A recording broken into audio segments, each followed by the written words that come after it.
Hello and welcome to Atop the Fourth Wall, where bad comics burn. And welcome back, my friends, to PSA Hell.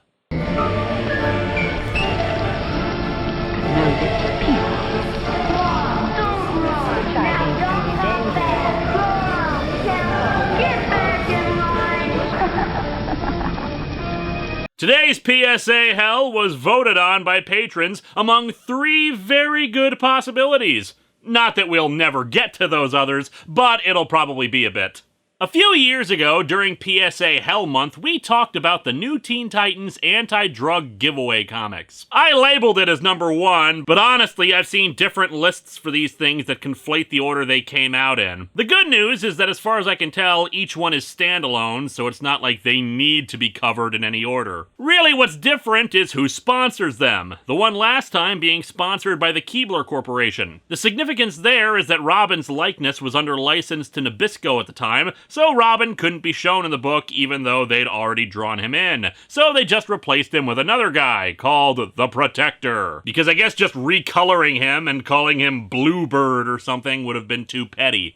The last one featured testimonials adapted from discussions the creators had had with real-life drug addicts, and overall wasn't that bad, just with some goofy parts and some dated elements. Although apparently the original proposed story was watered down significantly because of both the various agencies they worked with on it, as well as just how outlandish sounding the drug names were from the users. Yo dog, I got something new for you to try out. You want a hit of Burger Morpher? So, will the second of these be better? Or will it just be a silly thing that I'll be referencing years later like China Cat? Well, let's dig into the new Teen Titans anti-drug giveaway number 2 and find out. Welcome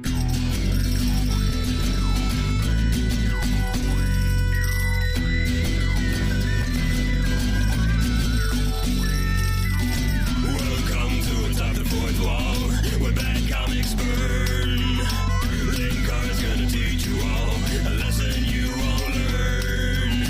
Brodsky, you're not the smartest. Life out, you're not an artist. Anyone who's had a bad comic published, it could be your turn. Linkara, he's a man punch, wears a birdie hat. Linkara, he has a magic gun. Where'd he purchase that? Linkara, coins, robots, Amazon and trucks. Linkara, this comic sucks. Linkara.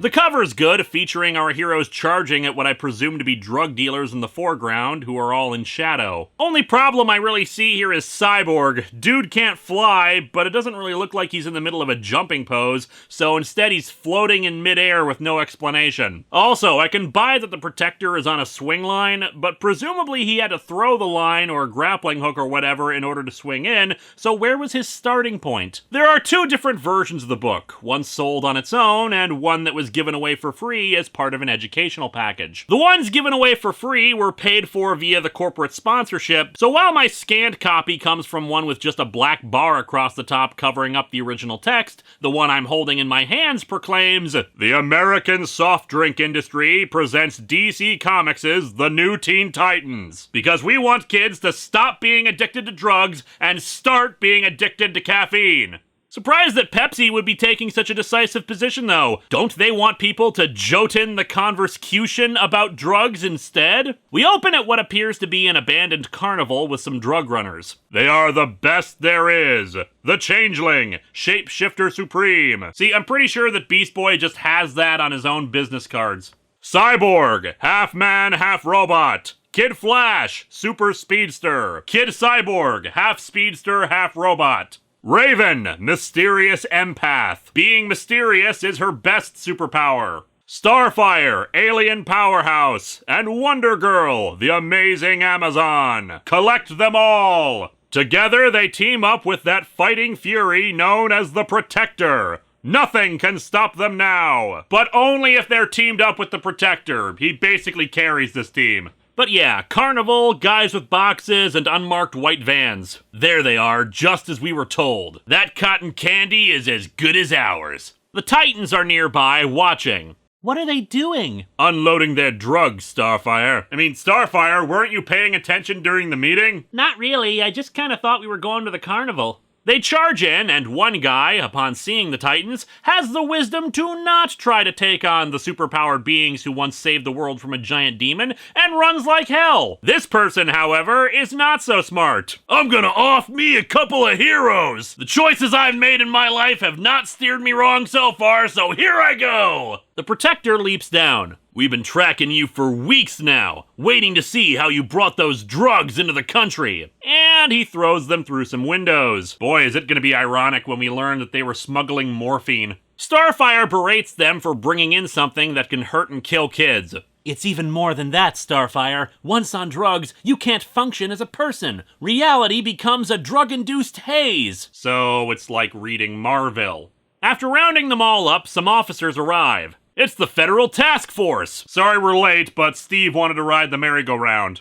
The task force asks the heroes to stick around and help, since a big shipment is supposed to be coming. They agree, and we learn that this is taking place around Blue Valley, a fictional town in the DC universe that's supposed to be in or near Nebraska. The Protector pulls Kid Flash aside. I have a favor to ask. My cousin, Ted Hart, just moved to Blue Valley. He's had a bad drug problem. Fact is, he almost died a year or so back. Admittedly, it was completely unrelated to the drug problem, but still. Since Kid Flash lives in Blue Valley, he'd like him to keep an eye on his cousin, which he agrees to. A day later, Kid Flash, in his civilian identity of Wally West, goes to visit Ted at his home. He reassures Ted that Blue Valley is a great place to grow up in. I sure hope so, Wally. This is a new start for me. I've had to change video players like 3 times now. I'm hoping this one works out. I know Jason told you about my, problem. Yes, your desire to sniff dryer lint. Don't worry, we'll get through it. The two start walking to school. Was it really as bad as he said?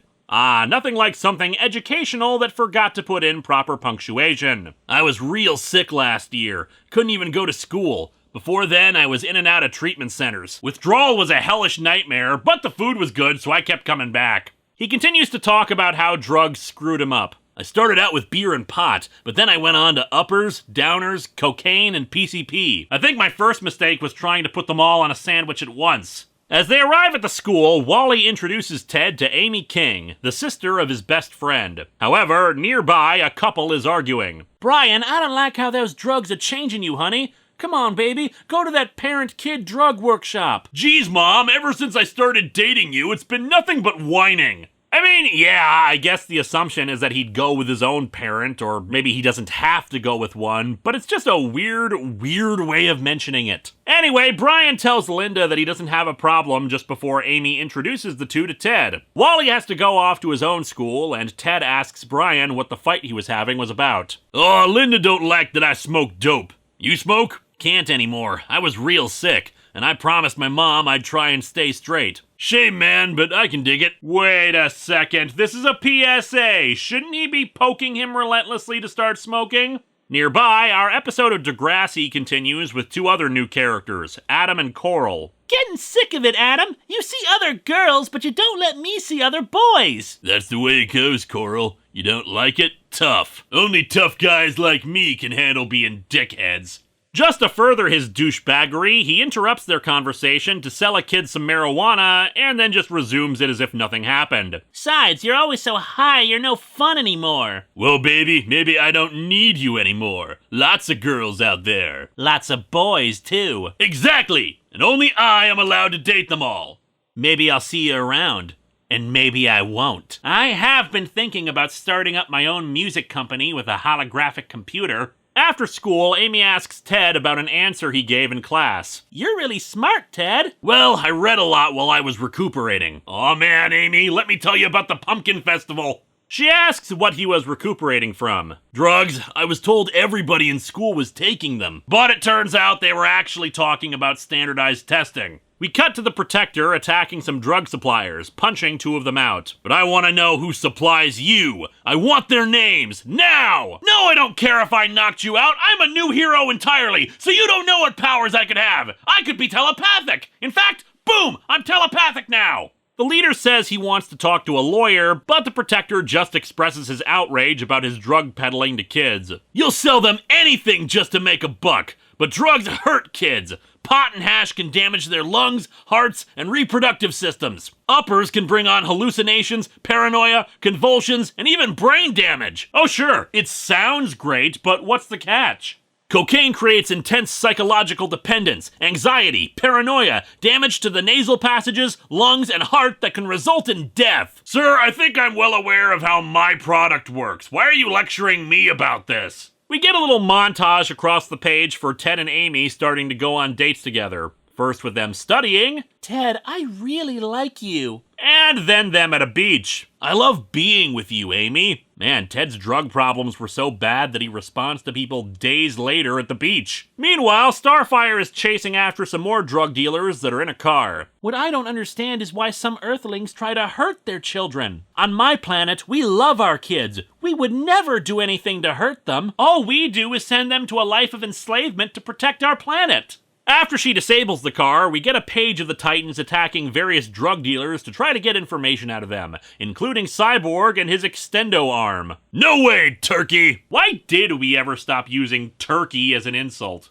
I am Raven, an empath who senses pain and feelings, but all I sense in you is evil. Time to bring on the pain, then! Despite their best efforts, nobody's talking about the big drug shipment, and they're worried that if they don't find it soon, the drugs will be in schools by next week. Yeah, that'll be a real problem, what with all the drugs that are already there. It'll oversaturate the market! Back to the school, Brian buys some drugs off of Adam and walks with Ted up a hill. You're into cocaine, too? Yeah, snow, speed, Dexies, barbs. The ticket, the ghost, the beast, the chief, the hawk. Makes me feel real calm, you know? Like I can do anything. Cocaine, well known for calming people down. Ted reiterates how he's not going to do drugs anymore when Coral shows up to hang out. She's brought her own drugs with her. Real good stuff, too, laced with angel dust for a real high. How do you think my hair turned this color? The goodwill I gave this comic before about not having Brian push Ted goes out the window as both now pressure him to just have one smoke. You don't know how hard it is for me to say no, but I promised. Your mama dress you too? Well, yes, but only when we watch Sleepaway Camp. It's actually kind of weird.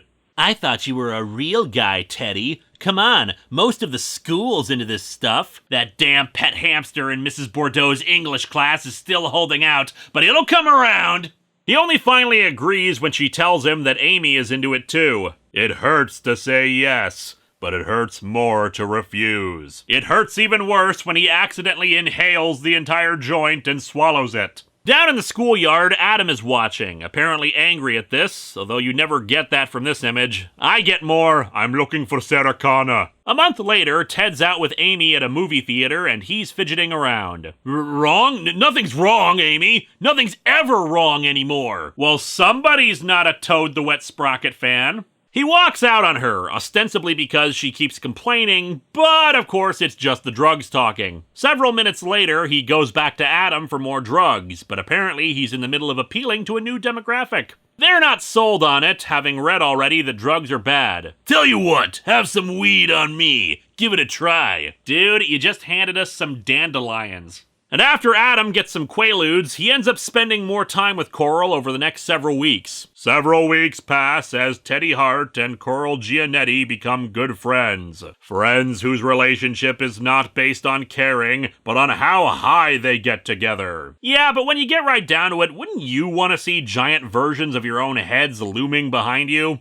At school, as the teacher starts talking about the Pythagorean theorem, Ted suddenly gets up and exclaims how he's so bored with triangles. They don't mean anything, man! Who cares about triangles? You? Me? No one! Triangle man, triangle man, triangle man hates druggy man. Why care about that stuff, man? Only thing important is how you feel. And me, I intend to feel good. From now on, I live a pants-free existence. He quickly leaves with Brian and Amy in pursuit, and clearly knowing that the drugs are affecting him. Linda apparently also follows, while Brian just runs off with Ted into the afternoon. Amy and Linda, realizing they need help, go to Wally and explain the situation to him. He beats himself up over the fact that he was supposed to watch Ted, but just tells the two that he'll do his best to get them to enroll in the parent-kid support groups. Wally changes into his Kid Flash costume and races out. I feel like I'm in a different world from those kids. Not only don't I take drugs, but I'm not even sure I fully understand what drugs do. Wally, your uncle is a police forensic scientist and you're helping a national task force stop drug runners.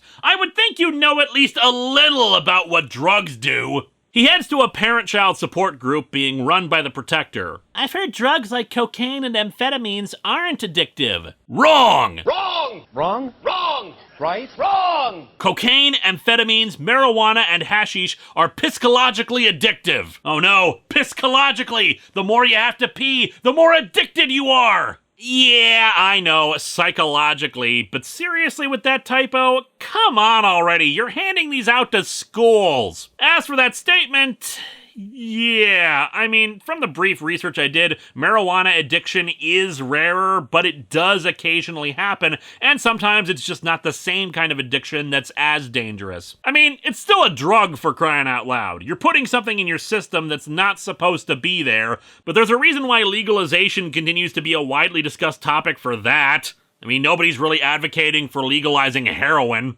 Well, I mean, unless you're kind of weird. Anyway, point is, I'm not an expert in the slightest. I've never even done any drugs before, and I may be talking out of my ass, but I think the Protector is being a wee bit overprotective. After bringing in a kid to talk about how drugs screwed him up, possibly this comic's version of the testimonials, Wally tells the Protector about this, and they head off to intercept a drug deal between Adam, Brian, and Ted. Adam tells Ted not to hang around Coral, but is interrupted by the Protector kicking Adam. Ted, Adam, the cops! Not the cops, son. Just people who want to help other people.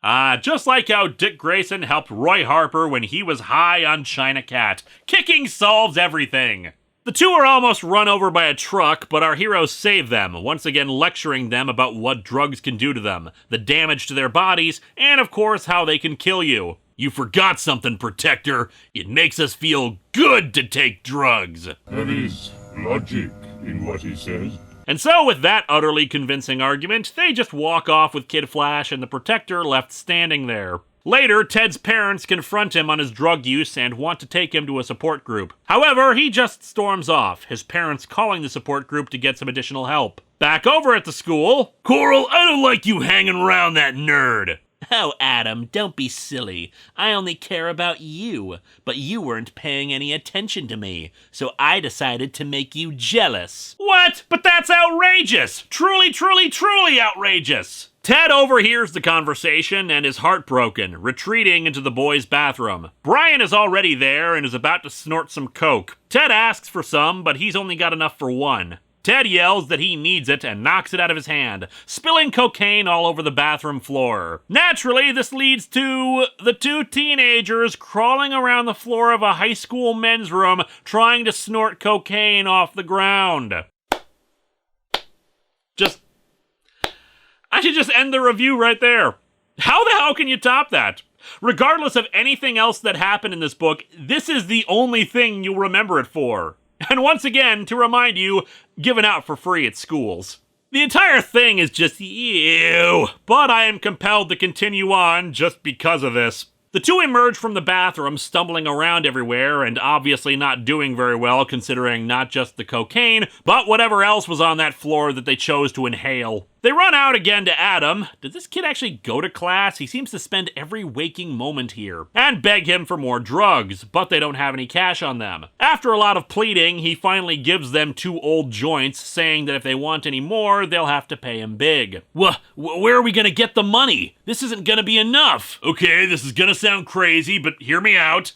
We organize a bake sale. No, instead they head to a grocery store that night and attempt to rob it with a knife. You pot-headed creeps! This is the 5th time your lousy kind tried to push Sam Waterman around. Well, forget it! After the last time, I swore I wasn't gonna be your victim again! And he pulls a gun on them. Unfortunately, due to a misunderstanding, he assumes he's being robbed by werewolves, so the gun is loaded with silver bullets. He shoots Brian in the side and he topples over. Ted makes a run for it, barely evading getting hit by cars as he makes his way to Amy's house, collapsing in front of it. She comes out and he begs for help. We cut to the southern coastline of Blue Valley, where Adam and Coral are assisting in unloading the big drug shipment from some boats. Careful with those. One of them drops, even 1 grain of snow lost, and you're dead. We're not gonna waste this stuff when there are tons of bathroom floors we can put it on. The Titans, having followed Adam from the school, are nearby and decide to attack. A rallying cry! The Titans need a rallying cry.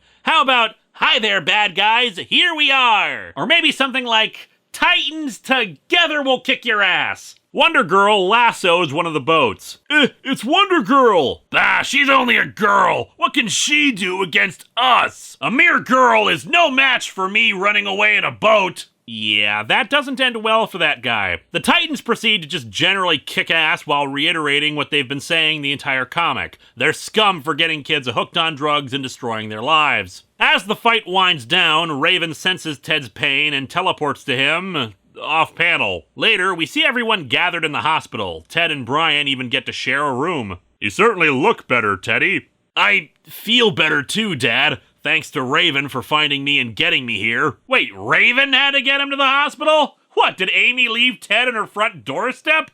Damn, that's cold. Both Brian and Ted admit their wrongdoing and how they screwed up with the drugs. Their parents are there too and reaffirm they'll do everything they can to help them recover from drugs again. Hell, Linda and Amy even show up to do so too, saying how much they do care about them. And so our comic ends with the Titans walking off. Take care, heroes. You know what you're doing now. As opposed to before, when Ted already declared he wouldn't take drugs again, and then went ahead and did them anyway. Whoops. Anyway, this comic is okay. Really, the problem is that for a book that's promoting the Titans, they're really not that big a presence in it. Hell, the Protector gets the biggest attention in this thing. You know, the guy invented purely for this book because of legal crap. How would this have worked out if they had been able to have it be Robin? Wally dropped the ball hard by not checking on Ted at all before the girls went to him. The story is overall believable enough with nothing that outlandish from the drug plot. Even the bit with them snorting cocaine off the floor I can totally believe when addiction is that strong. The only other flaw with the Titan stuff is that they just repeat the same point over and over and over. Drug dealers are assholes because they don't care about their victims. It gets kind of repetitive the third time you hear it. The artwork is okay, but not as good as George Perez's stuff, this time done by Ross Andrew. There are a few bits where the artwork seems a bit wonky, but otherwise it's perfectly serviceable. Next time, we have some more stuff that patrons have voted on, as we begin Event Comics Month. And to start things off, worlds lived, worlds died, and nothing was ever the same again.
Where's Snowflame been?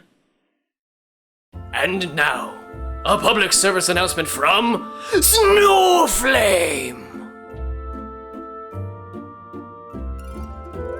Where has Snowflame been, you might ask? Snowflame has never left, see?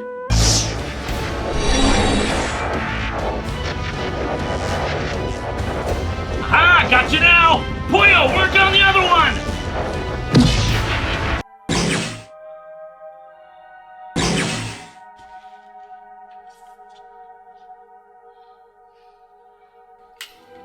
Dudes, what is this? Stop it. Where is Vice? Hello, my children, and welcome back to Long Box of the Damned!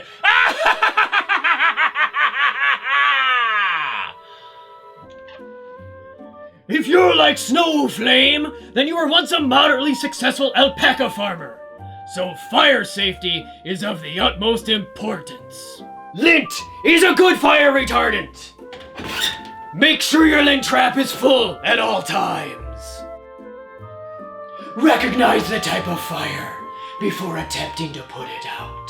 There are grease flames, electrical flames, chemical flames, and snow flames. Water does not work on any and makes Snowflame uncomfortable. Always cover damaged electrical cords with rugs or blankets.